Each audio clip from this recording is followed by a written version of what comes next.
Morbid Facts, Part 695. In February of 1978, 5 friends from Yuba City, California, all with mild mental disabilities or psychiatric conditions, went to watch a college basketball game in Chico and never returned home. The next day, their Mercury Montego was found abandoned on a remote snowy mountain road in the Plumas National Forest. The car wasn't stuck by any means. It was perfectly drivable, had a quarter tank of gas, and showed no signs of mechanical trouble. The keys were gone, and it was parked as if someone expected to come back. It wasn't until 4 months later when melting snow finally revealed the first few bodies. 3 of the men's corpses were found scattered in the forest between the car and a Forest Service trailer 19 miles away. Inside that trailer laid the 4th man, Ted Ware, wrapped in sheets and emaciated to just 120 pounds. He had grown a full beard, suggesting he had survived for weeks, but he starved to death, surrounded by enough canned food to last all 5 men more than a year. The food had been untouched except for a few open tins, and the propane tank outside had never been used to heat the trailer. The 5th man, Gary Mathias, was simply gone. Only his tennis shoes were found near Ware's body, implying he had left the trailer completely barefoot in deep snow. No other trace of him has ever been found. Why they abandoned the warm-stocked cabin, why they split up, and why they went up the mountain in the first place in the opposite direction from home all remain a mystery. Some believe they were chased, others think they panicked after a wrong turn, and some suspect Mathias's history of schizophrenia may have played a role. But after nearly 50 years, the case still remains unsolved.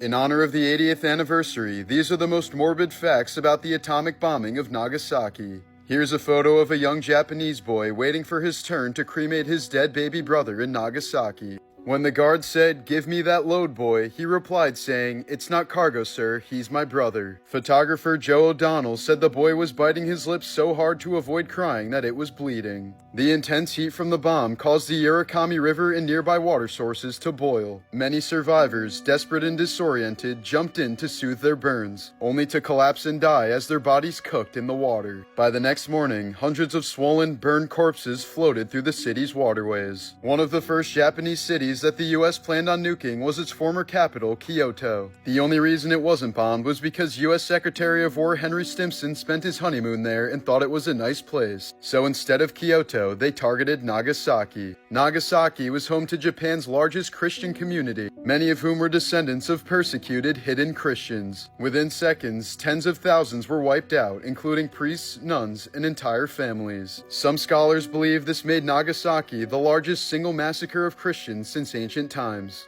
Because so many doctors, nurses, and emergency workers were killed instantly, many survivors went untreated for days, their flesh rotting while still alive. Entire families died huddled together, slowly bleeding, burning, or vomiting to death. Even months after the bombing, farmers in the outskirts of Nagasaki reported finding charred body parts, arms, legs, fragments of skulls scattered across rice paddies and hillsides, having been blown out of the city by the blast. On August 6, 1945, Tsutomu Yamaguchi was on business in Hiroshima when the first atomic bomb exploded. The blast ruptured his eardrums, blinded him temporarily, and left serious burns all over his body. 3 days later, he returned to his job in Nagasaki, and his coworkers called him crazy as he told the details of a single bomb destroying an entire city. Just a few hours later, a second atomic bomb was dropped nearby, wiping out most of Nagasaki, but Yamaguchi survived yet again. He's the only man who's officially recognized for surviving both nuclear explosions.